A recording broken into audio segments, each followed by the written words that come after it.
Hello and welcome everybody to this very, very special bonus episode. I am Cami Clements, one of your hosts here on Deliver Me a Podcast, and this is a huge treat for me. I am talking to one of my heroes in the film industry, Mr. TC Christensen. Hi, TC. Wow, you're starting right off being nice to me. I love it. Gotta butter up the subject as much as possible so that they're comfortable. Right off the bat, how many films, short and full length, how many would you say, just off the top of your head, a rounded number, have you made? What's your career look like? Well, okay, I'd say my short answer to that would probably be 100. But my career really mostly was as a director of photography, and so I would work on Right. other people's films.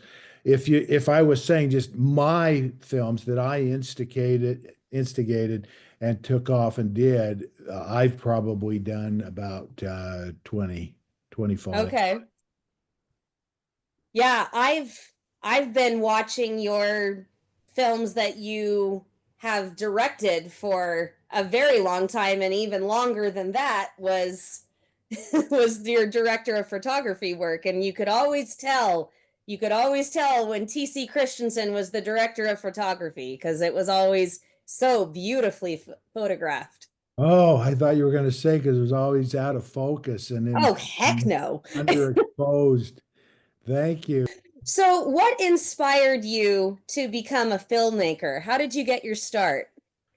Well, my dad had an 8 millimeter camera when I was a kid, Really? and it enthralled me. I mean, I just loved seeing him with that and trying to figure out what he was doing.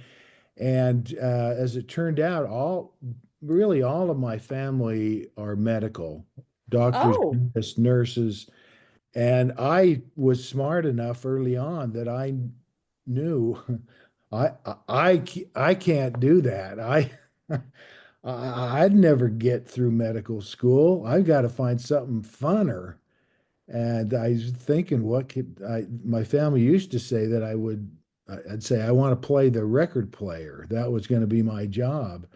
And so I did have an early bent toward I was going to do something that was more entertainment or that in that direction. wow. All medical, and you're the brave one that breaks out into the arts. That's wow. That's Yeah. incredible. I have the youngest brother is a film editor. But Uh-huh. there's 10 of us. So Wow. yeah, me and Zep, that's what we do. What project for your own projects, not ones that you necessarily were director of photography on, but you can mention that as well. What would you consider your breakout hit for your films? Well, I'm gonna kind of do a double answer on that because Okay. the first one was when I was in college, I made a student film, and the name of it was Elaine Dart, Not Like Other People. It was a documentary about a woman with cerebral palsy, and she could only use her feet, not her hands. I That film, remember that film. oh, that nice. It got out a little bit. Thank you. Yeah. Well, so that film, I'm just still in college, and so that really kind of made a splash. But then with my films, my first real film that we did with our own company and Mm-hmm. the money and so forth was 17 Miracles. Oh, one of my favorites. That was 15 years ago. And so then after that, then I've mostly been doing my own films. Mm-hmm.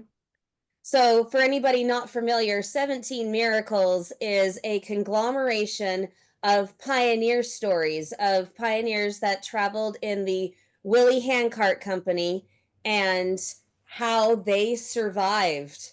And those that died, there were so many of them. And still, with all that tragedy, there was so much that was miraculous that happened. and there are 17 miracles in particular that are named in the movie, and it is one of the most beautiful, heart-wrenching, and every other feel. It hits all the feels, as we say. Well, oh, thanks. It really was. That was a, as all of our films, that was really a pleasure to work on and get to be part of. I can imagine. So, some of our listeners are not entirely familiar with the film industry, and so they don't know the different responsibilities. Can you give a short list of the producer, executive producer, and director so that we can keep those three straight? Well, the director is a little more established of an answer of who that would be, what the jobs would be. Right. And you're more of the filmmaker because you're directing and directing actors and how the story is told and working with the cameraman on how it's photographed, working with the editor. It's really you're the guiding the ship and a lot of choices. My hero in filmmaking, one of them is Frank Capra, who Oh, your audience would know It's a Wonderful Life. yeah. And in his book, that's one thing Frank Capra said is when he first became a director, he was just amazed at how many decisions you're continually making. The camera's too high, it's too low. I don't like that part, makeup. I don't like the way the hair was done on this. My idea is you do it. It's just continually spewing all this stuff for the rest of the crew and cast to follow. Well, then the producer uh, typically is one who is steering the ship it more in terms of kind of perfunctory things, making sure that the right people are hired and that they're there and that they're paid and that all those kind of things that make the film. But there are some producers that are very creative and some that aren't so creative. They just kind of handle, you know, perfunctory things. Executive producers can be a myriad of things. Uh, Right. Sometimes they're the person who funded the film or found the funding for the film, or they're more of a name, like you might see executive producer Steven Spielberg. Well, his name's attached, and he's lending some credibility to it, and he's guiding the production in some way, but Mm-hmm. he's probably not making all the day-to-day decisions on the film. Mm-hmm. Well, there you have it, everybody. That's the basic list of what the three jobs are. So you have done a myriad of faith promoting films, particularly for the history of the Church of Jesus Christ of Latter-day Saints, but also just so many inspiring stories that are faith and family friendly. And in this world, in this society where there is so much that is not faith and family friendly, what would you say is a secret to success in having a career making these kinds of projects? Well, I'll tell you a few things, Cami. One is I decided early on if I was going to do this, I wanted to be part of projects that lift and elevate, don't make you feel bad about yourself or whatever you come out of the theater. And then I also did the primary thing that we've all heard in all our lives, Sunday school lessons, that you decide early on what you'll do and what you won't do. And Yeah. then when you're confronted with maybe possibly some compromising situations, you've already made the decision. You don't have to think about it. You just do what you decided years ago. And that has kind of helped and guided me. As relates to how to make it work financially and so that you keep getting to make more films, that's the film is a tough business. It really is very speculative, and most people who have money to invest are smart, and they know that movies aren't that good of an investment. Don't do it usually. And so, boy, it's a matter of build for me, it's a matter of building trust with smaller projects, and then you're able to Mm. do bigger and bigger if you perform and you're able to not only have a critical success, but you have to have something that's financially viable too. Right. So just time, Mhm. time, morals, and trust. That, Mhm. yep, that about sums it up. That's good counsel for anything, really. Yeah, yeah, it's just a life deal. Mm-hmm. Okay, so we talked earlier about the fact that you have done work where you were more on the crew, director of photography, you were working with commissioned work. What would you say is the biggest difference between creating a commissioned film or even as a director or a writer, something that's commissioned and filming your own passion project besides more work? I think most commissioned work, meaning someone is asking you to do this, is generally for some type of uh, trademark, or I should say, it's somebody trying to push an idea Mm, or something that they're selling, commercials, of course, mm-hmm. um, or branding a company, that kind of a thing. And so you're trying to do a good job purely on that basis that you can push a product.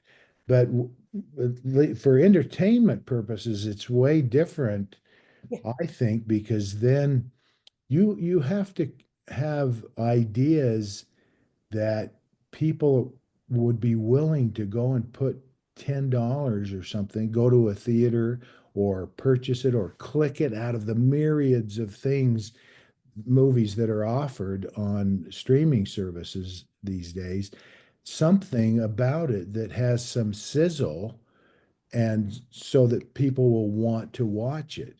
And I think I consider myself just really kind of an everyman.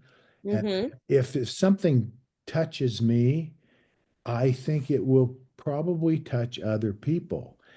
And an amazing thing about film is that it has this power within it that if you can tap into it, you can touch people and make them feel something. And I think that's what most people go to a movie for, is they want to have something that makes them laugh or cry or learn something that uh, feeds into their soul. They don't usually want to just go and sit there and stare at something or be taught or preached to.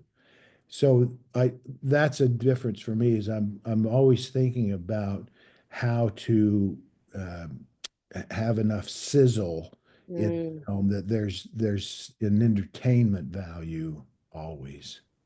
So in a in your own passion project, you have to kind of create the sizzle, whereas with a commissioned Mm. work, it's more their job to show you the sizzle. Is that kind of Yeah, what you're saying? yeah, and with mine, where I want to choose a project, and that's to me the most important part and creative part of this process that I do, is what are you going to make?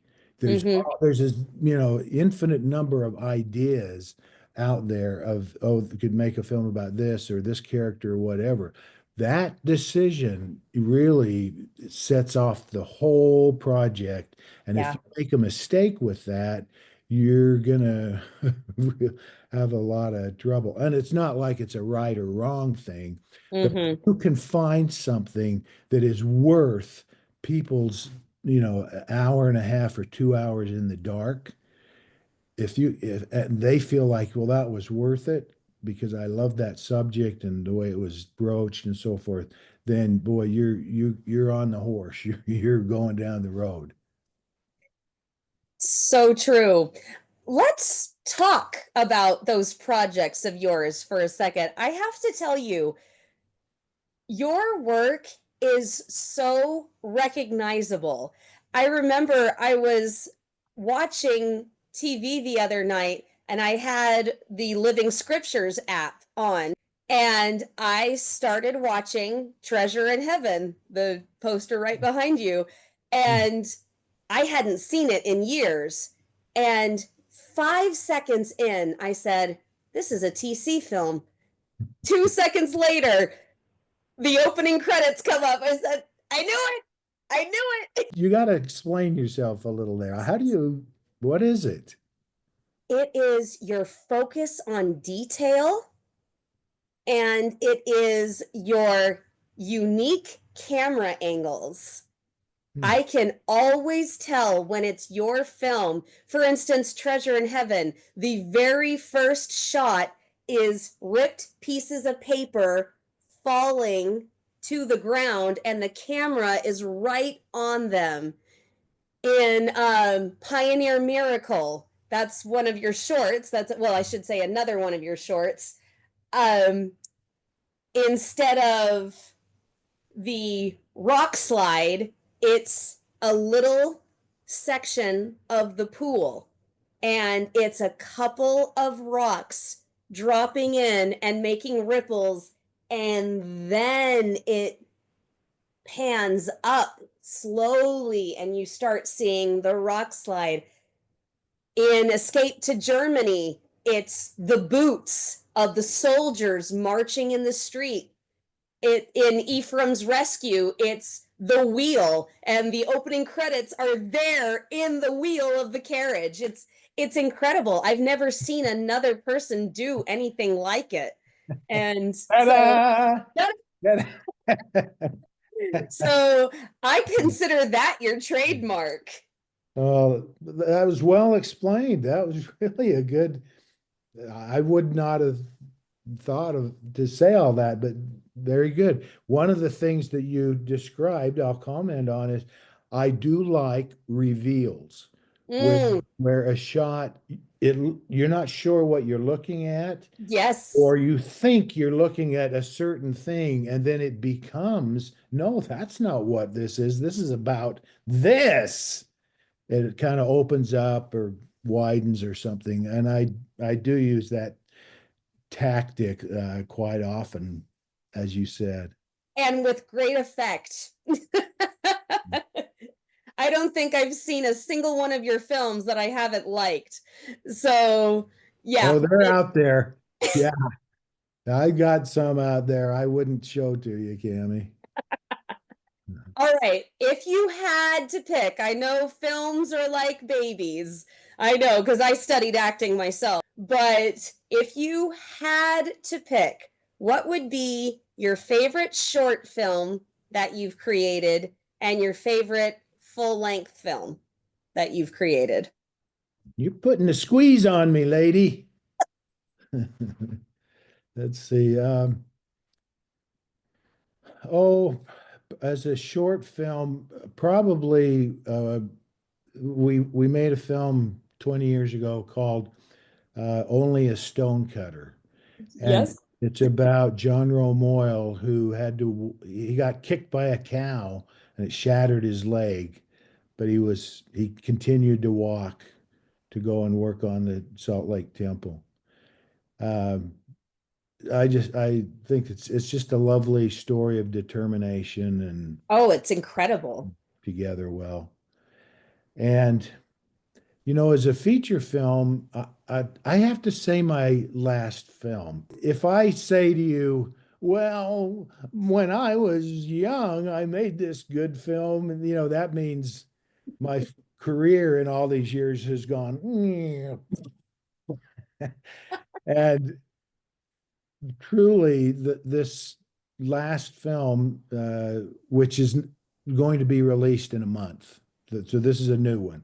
Mm-hmm. It was a difficult film to make, but I have a lot of connections with the property, the piece, and had a really good time in making the film. And feel like it's really it's a powerful piece. You want to give us a little sneak peek into raising the bar? Raising the Bar, the Alma Richards story. Um, yeah, and in fact, there is a trailer that's up. It's on our website, which is Okay.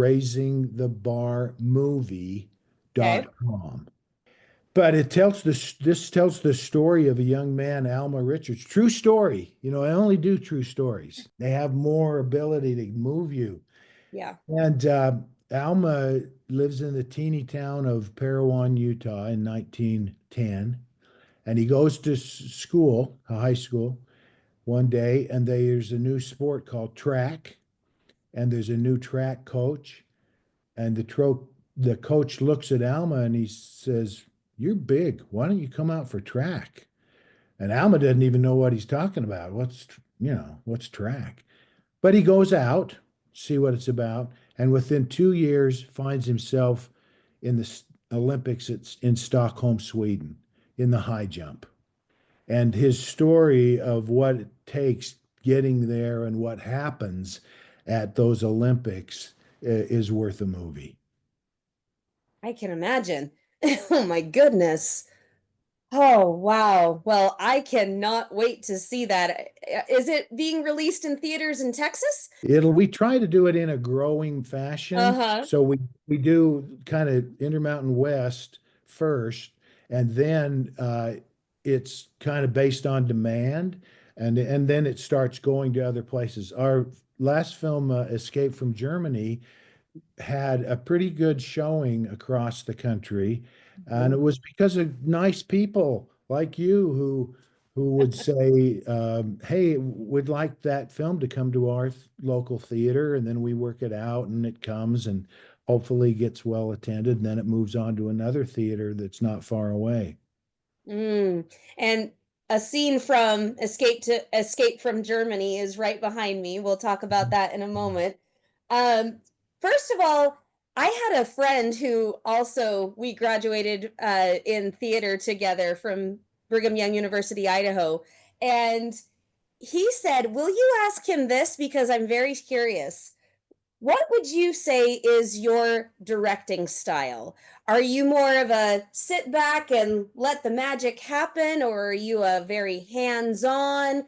Are you a collaborator? How would you describe yourself as the captain of the ship?" I would describe myself as just a beautiful, beautiful person who does, Well, of who does course. everything well. And if you can get me away from the potato chip table, then I'll do a little bit of work. Oh man, I'm gonna tell you that I kind of I'm extremely hands-on, which means I pester people, and they I'm sure get tired of me always yammering about small details and so forth. But at the same time, see, I think it's important to come with a plan, to come Mm, to the set with, okay, we're going to do this, we're going to do this, and the sex shot, because it's very difficult. People think, oh, you should have done this or done that, and the reality is, in movie making, time is your greatest enemy. You have to be well prepared to get done what you need to get done that day. And we amen. don't have enough money that we can just say, oh, we didn't finish today. We'll just come back here and change the whole schedule of where we're supposed to be because we didn't get done. I can't do that. Uh-uh. Got to finish it. So I come in with a plan, and then I'm very open to ideas and suggestions, and they come from everywhere. Actors, very commonly, they had a different idea about, well, why don't instead of that, what if I do this? And so we'll do changes because of that. Mhm. I'll have people around me like assistant director, my assistant cameraman, Joel Remke, has been terrific with me and just noticing things and saying, "Are you sure you want that? Why don't you flip that and have him?" And so I want to be ready to make a change because it's better. Yeah. But overall, I am kind of a micromanager. Sorry. all crew and cast. I'm sorry, but I've what when I worked as just a director of photography for other people's films, I got a great schooling because Oh, I I bet. worked with a lot and I saw how they did things. Yeah. And one of the things I saw that I just said to myself, never do, is come unprepared, where you're Mm, swimming and, well, I don't know, should we do it over there or over here or whatever? Come in with a plan and then be mhm. ready to change. See, and that sounds like a collaborator to me. So, A little bit, a lot of this, no, do this. we'll keep that our little secret. Yeah, it's not a secret. You talk to somebody who it's on one of my films, and they'll have some things to say about me. Sure. Okay, so you talked about the fact that you pretty much only do true stories, and I have loved every single one of them that I have seen. My question keeps on running through my head. How on earth do you find all of these incredible true stories that are this in the gamut of history that we have? And you find these incredible stories that are this big and you make them into something meaningful, and a lot of times they were very serious and nobody knew about them, but they were just as meaningful as this other big event that we know everything about. I love that you asked that question, Cami, because that's actually one of my goals is that I like to find something that when we put it on the big screen, people come out of the theater and say, how did I never hear that? That's really a cool, amazing story. Um, and the truth is, there's a lot of those out there. There's so many great stories, and it just takes an eye where you're looking for that Mm-hmm. and reading and researching, and then somebody might send me a script, and I read it and decide that it's a good idea. The ideas just kind of can come from anywhere. There's no one pathway for that for me at all. Uh, but as I'm saying that, because to me, that's the most important thing. If I start off on this train of making a 2 year fit for me, 2 years to make a film, and Mm-hmm. not a strong idea, then pretty soon I'm going to start rethinking it. Let's talk about Escape from Germany really quickly, because that is the one specifically that I'm dying to know. I have to know how you found this story really quickly for everybody listening. Escape from Germany is an incredible story, and it is full of so much suspense that I was on the edge of my seat almost the entire film. But it is the story of how missionaries from the Church of Jesus Christ of Latter day Saints got out of Germany and were evacuated to Denmark and Holland, and they got out 9 hours before Germany invaded Poland and World War II started. It was one of the most amazing films that, I kid you not, I have ever seen ever. Go rent it on Amazon Prime if you haven't seen it.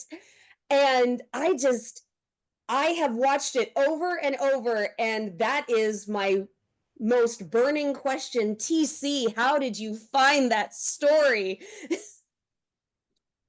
Well, uh, here's the answer, and let me thank you. That was a great pitch for the film. That's a very nice description of what happened. Uh, Somebody sent me a book. That's what Really? happened. And it was years ago. It was probably 7 years before we made it. But somebody sent me a book. The name of the book was Mine Angels Round About. And I read it, and it tells this story, and I thought it was terrific, but I couldn't imagine how I could. I only have a little bit of money to make our films, Mm-hmm. the finances of it, because there isn't that much that's going to be made on the back end. So you have to make it for a very little amount. Sure.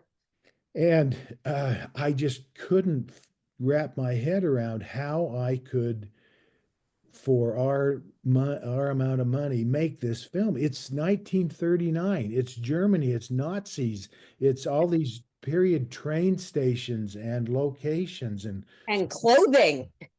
yes, clothing and hair and makeup. And I I had actually Eric Felstead, who was a partner with us on some films, and he had come across this story, and he wrote me, I don't know, 4 years ago, and said, "Hey, you really need to make this. What's going on? Why don't you do it?"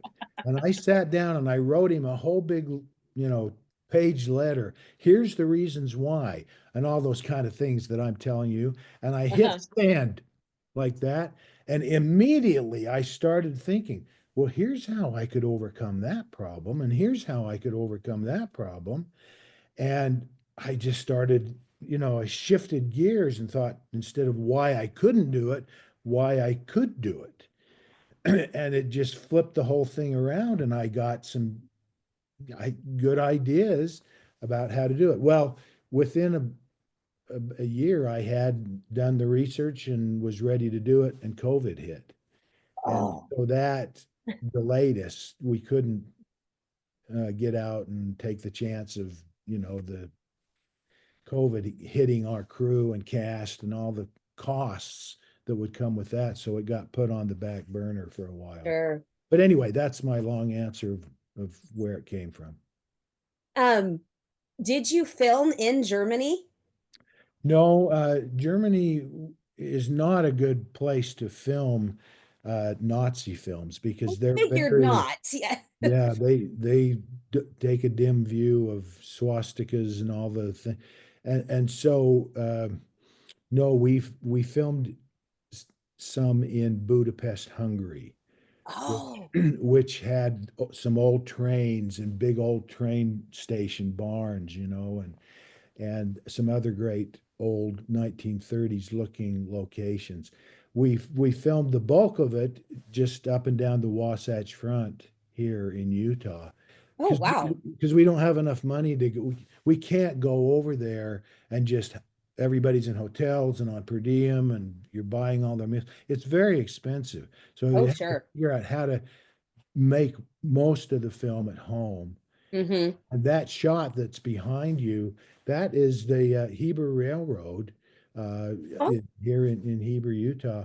And they have some old trains, and our art department would go in and dress them and change colors of seats and do all kinds of things to make it work. Anyway, those kind of ideas so that we can make it and keep the budget. well, let me just say this that you would never know you were working with a shoestring budget because, in my opinion, any of these films hold up with any of the feature films out there. So, Oh, very nice of you to say that. That it is a lot of thought and a lot of planning, mm-hmm. trying to attain that goal. So thank you for saying. I'm assuming that the hardest part of making Escape from Germany would probably be location. Would that be correct? Or was there something else that proved to be more challenging? Well, looking back, the hardest thing was the COVID thing. Oh, 'Cause of course. That, Yeah. that really, I couldn't overcome that until it kind of petered down. But then once we got going, yeah, that was a big, what you said is true. That was a big problem, was finding the locations that would work. Um, and for instance, in 2020, when we were about ready to start going, not only did COVID hit, we had a big earthquake here. And you know, Oh, that's right. the only building that really took a hit and was damaged where you couldn't go in and so forth was our downtown train station where I was going to film. Oh my. Like, what? Are you kidding? So, so that was a big problem dealing with how we're going to deal with that. And then a second or a third thing that actually was quite a problem. We don't have that many uh, actors in our area, and I can't afford to just fly them in and put them in hotels and everything. So I'm trying to figure how we're going to do the acting bits where so many of them have to speak German. We don't have that many German speakers here. And so overcoming that anyway, that was a third big problem. Oh, I can imagine. Okay, so enough of the vegetables. Let's go to dessert. What was the best part of making Escape from Germany, besides the incredible story? I know exactly what to tell you right off, Gabby. You know what an extra is. Oh, Right? I've been an extra You've many been okay. times. Well, for those watching that don't, well, the lady standing up behind Cammy there is our principal actress, but all of the other people there are extras. They don't have lines. They are just there to provide atmosphere. It's called that they're the people that are there, and we clothe them and give them things to do, and so that looks like a real train station or train or whatever. Well, rather than going out and hiring extras and saying, yeah, come in, we'll pay you whatever, you be in our film, I got the idea just before we started. We're going to find out who are the descendants of these missionaries that got sent out. And we've had a casting department that did a great job finding them. They researched and they found them not just in our area, but from California and from Arizona and all different places. And they came in to be here to honor their ancestor. They wanted to be there because it was, this is what happened to my grandpa or great grandpa or whatever. And those people that you see on the screen now, I'd say 80% of all of our extras were descendants. And every day when we would start to film, we have a little hello meeting in the morning, and Mhm. every day I would say, "Okay, who's here from the German families?" And they'd raise their hands, and I'd say, "What family are you from?" Oh, we're the Rosenhan family. Oh, we're the Brigendorf family. And every day when they'd say what family they were from, I Oh, would start crying. It just got me, that they were there and they'd come all that way and they want to honor their ancestor. And the next day I'd say, I'm not going to cry because I've done that. I've already cried. I'm not going to do it again. I'd say again, who? The Rosenhan family. Oh, you're killing me. And I would cry every day. you're making me cry right now. So, and I'm not even there. So. Oh my goodness, that is amazing. That is incredible. And I'm going to, sorry, I got to tell you one other thing about No, that. please. Our people that support me, casting and hair and makeup and all these departments, they help me by when we would have someone in the scene, like for instance, this lady that's playing Irma Rosenhan, Mhm. they would find, okay, who's in her family? And they would have them come on that day and they would sit next to them on the train or they would stand behind them. And in between takes or whenever there's a little time, they would always talk, the actor and the descendants. And the actors loved it. And I loved it, watching them make a connection. And that they would sometimes tell the actors things about their ancestor that they could use, mannerisms or attitudes or those kind of things that they knew that I maybe didn't know, and neither did the actor. It was really terrific in that way. I mean, that's gold for an actor to be given audience with someone who knew the person that they are portraying. Oh my goodness. Wow. That's incredible. Okay. Whew. I don't know how we can keep going after that, but I want to ask you for your favorite part and the hardest part on three more of your films: Okay. 17 Miracles, Ephraim's Rescue, and Cokeville Miracle. Because those three, I never have a dry eye no matter how many times I watch. You know what? I'm going to group 17 Miracles with Ephraim because they're Okay. both kind of like a sequel. One Yeah, they are. one of them is the story from the point of view of the migrants coming, and the other one was more from the point of view of Ephraim and going up to rescue them. Correct. And the hardest thing is easy to remember. It was working out in the mountains in the winter for both of those films. It was uh, we we just neither time did we have very heavy snowfall, and so we couldn't just go somewhere more local. We had to get up in the mountains to higher elevations, to get up in the where there was snow, and it was cold, and you're out there, and we don't have all of the niceties of a warm place to go in between takes or whatever. All there is are just some heaters sitting there that the cast are trying to get warm with. And they're all, the crew's all bundled up in these big parka things and gloves, but these poor extras and actors are out there in that very cold temperature. And in fact, after we did this on 17 Miracles, and then I decided the next film was going to be Ephraim's Rescue. And when I announced that to crew, and we're going to do it again, and there's a winter sequence again, uh, one of the smart Alex uh, said, can I ask something? Weren't there ever any pioneers in the Bahamas?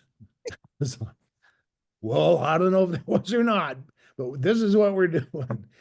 And really, I mean, he was being funny, but it was hard on everybody. Oh, Uh, what was really enjoyable for all of us on that was the crew very quickly got into the idea. Most of them don't even read the script. They just show up and they help you film whatever it is I want to film.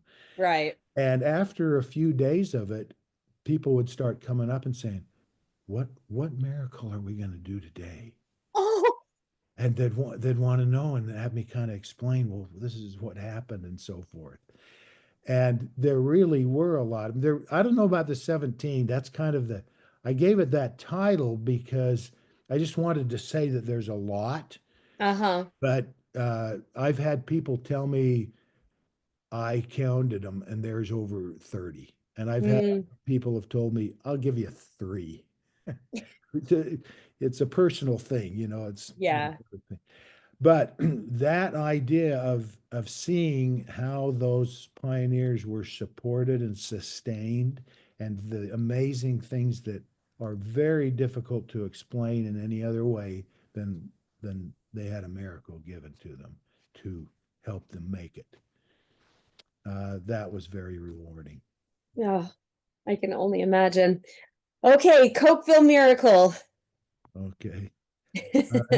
Here's my weird, interesting, maybe way of telling this. What was the hardest thing was as we started researching and went to Cokeville, and we held two town meetings so anybody could come and talk to us about what we're doing and ask questions. We could start to make relationships, so forth. All these people are still alive. They made it through the bombing, and it was terrible.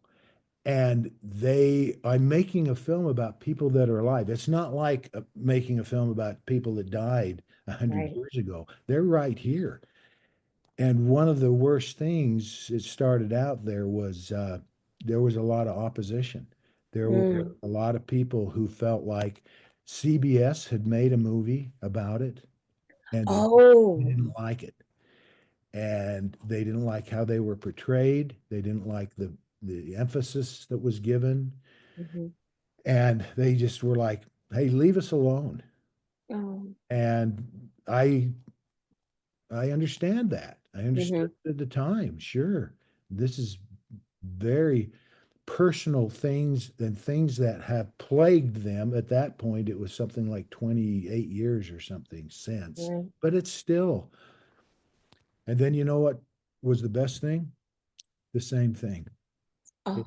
though is then making friends with and getting to know, and some of those people that were so against the project just completely flipping around, and they had an experience that was cathartic where they then it opened up old wounds that was hard, but it healed, and it made them feel better about themselves and about life, and they could the town then they could see what happened to everybody else. So much of that town, they didn't know that this happened to that person and that person and all of these things that created obvious miracles. And the film kind of brought that all out, and I hope brought the town mostly more together. So bad became best. Oh my goodness. Okay, everybody, that's Cokeville Miracle. That's one that you definitely need to go watch because it is the miraculous story of a very disturbed person who walks into an elementary school with a bomb. The bomb goes off, and none of the children or teachers were permanently harmed or damaged. All of them made it out alive. And it is such it takes place in Cokeville, Wyoming, and it is such an incredible story and incredibly told. And I told the truth. All that you'd see with the police, the sheriff Ron Hartley, Mm, was questioning his faith and just didn't see how God can be in any of this, you know. mhm. And then that all flipped for him too. I love, make a movie about change. My little granddaughter, who was about 10 at the time, Adelaide, was talking to me about a movie she saw. It wasn't mine, but I don't remember. But she said to me, I knew this was going to be a good movie because I could tell there was this person that was going to change. And I think that's important in a movie. And I said, yes, that is important in a movie. Thank you, my little 10-year-old granddaughter, that you could see that. That is a thing that we really try to do is show somebody who starts in one level and then ends up in a whole different level. And then when you have a visual masterpiece telling that story, it just raises the bar, if you'll pardon the pun. It raises the bar even higher. Oh, TC, thank you so, so much for joining us. I cannot tell you what an experience this has been for me. And for all of you listening out there, I hope that you've been changed even a little bit by hearing all of these incredible stories. And I hope that you will go and check out these films because they are worth watching. TC, is there any social media that you have that people can follow you so that they can keep up with what movies are coming out and what projects you're working on? I have to apologize. I'm the worst at this. We have other people are we have a wonderful distributor, Susan Tuckett, who handles that. And I believe the page she administers It's a Facebook page, and I think it's director TC Christensen. Oh yeah, I And joined then that page. let me say too, uh, you're fun to talk to. Oh, Thank, thank thank you. you. You're knowledgeable. You knew what, things to ask and so forth. You know about the film. You're great. Thanks for having me on this. Oh, no, it was my pleasure and it was truly an honor. So, thank you so much for just letting us sit here and listen to story time because it was fantastic. All right, everybody. Well, thank you so much for joining us. Wherever you are in your day, morning, afternoon, or evening, make it a good one. And remember, you're important, you're loved, and we will see you next time. Bye, everybody.